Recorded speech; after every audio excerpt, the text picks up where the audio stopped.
Mel Kiper recently released his final mock draft just 2.5 weeks before the NFL draft kicks off, and today we're diving into his picks for the Atlanta Falcons in the first two rounds. Now, I have to say, a little public shaming is in order for Kiper. It's April 8th, and he's already declaring his work done right before the big event.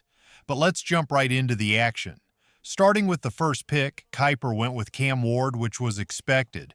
The buzz around Travis Hunter has him trending as the second pick, while Abdul Carter is projected to go to the Giants at 3, setting them up for a fierce pass rush. The Patriots are looking to protect Drake May by selecting Will Campbell as their new left tackle. At pick 5, Mason Graham has been a popular choice in recent mocks. The Raiders are eyeing Ashton Gentry, although there's been some talk about Will Johnson heading to Vegas at 6. The Jets are investing in their offensive line by picking one of the top tackle prospects, Armin Armstead.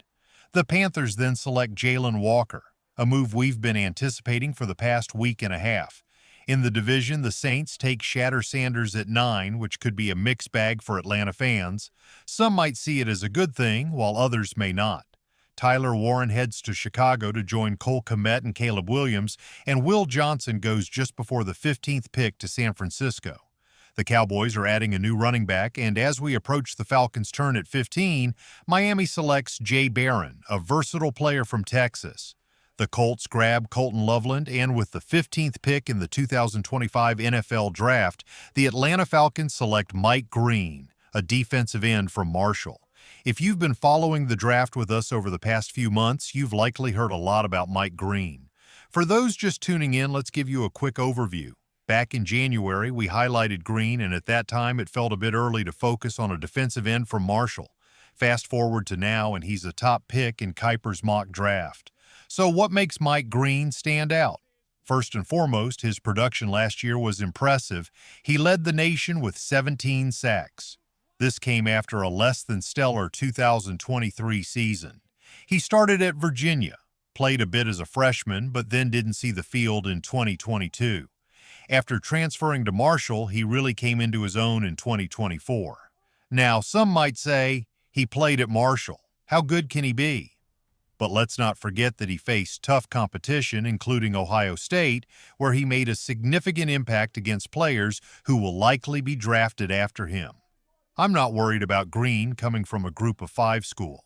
Just look at players like Hassan Reddick, who came from Temple, or Khalil Mack, who was the 5th overall pick out of Buffalo and went on to become the NFL Defensive Player of the Year in 2015. There are plenty of successful pass rushers who didn't come from the biggest programs but thrived in the NFL.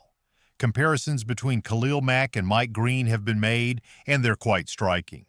At the Combine, both measured in at 6 feet 3 inches and around 251 pounds. Green's 3-cone drill time was 6.85 seconds, which would have been the best at the Combine. Even if you adjust that to 6.95 seconds, it's still impressive. While Mack is known for his power and brute strength, Green relies more on speed, which can be a double-edged sword. In college, he could outpace most opponents, but in the NFL, he'll face players like Trent Williams, who is incredibly quick for his size.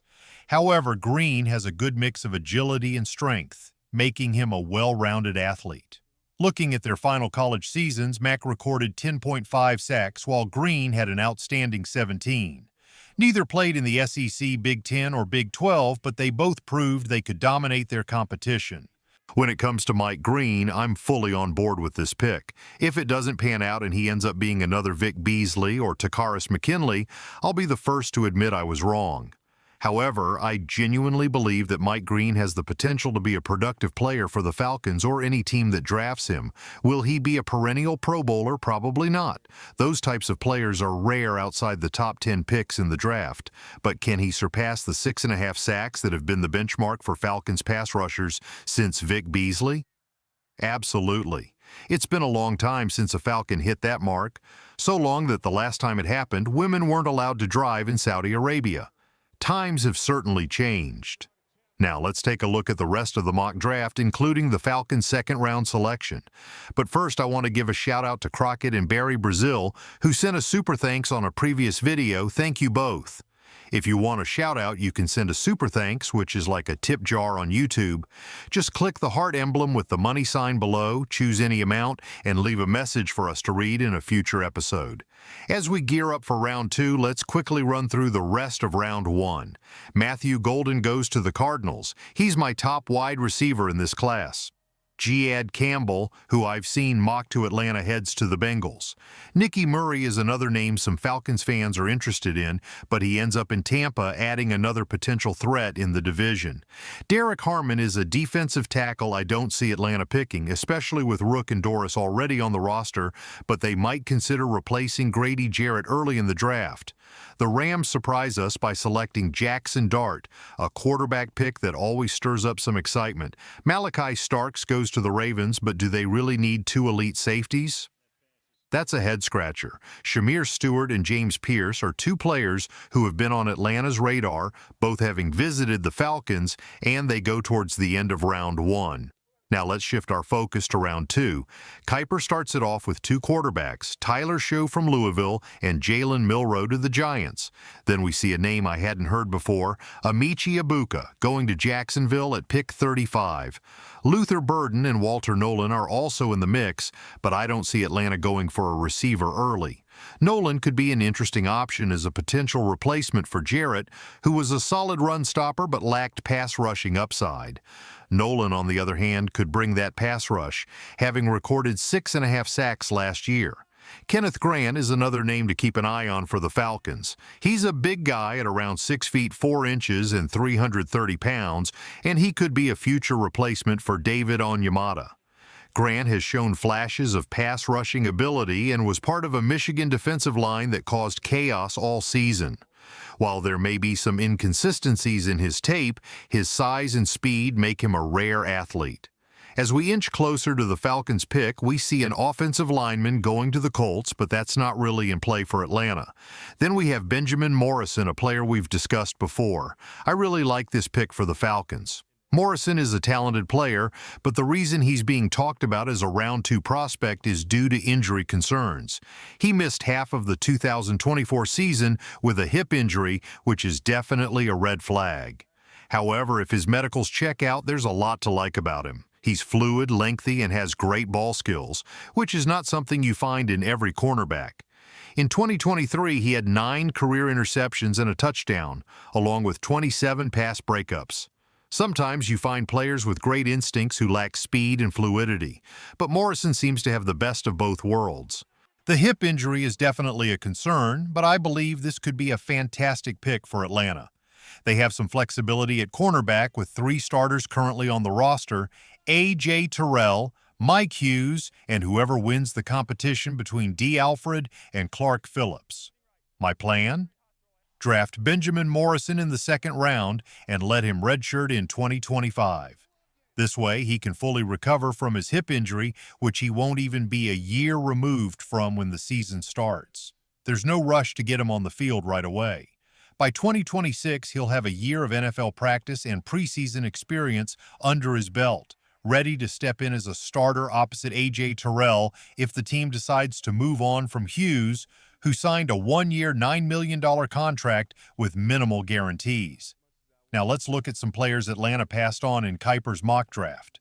J.T. Tuimoloau, who had a standout performance in the college football playoff, went to Ohio State.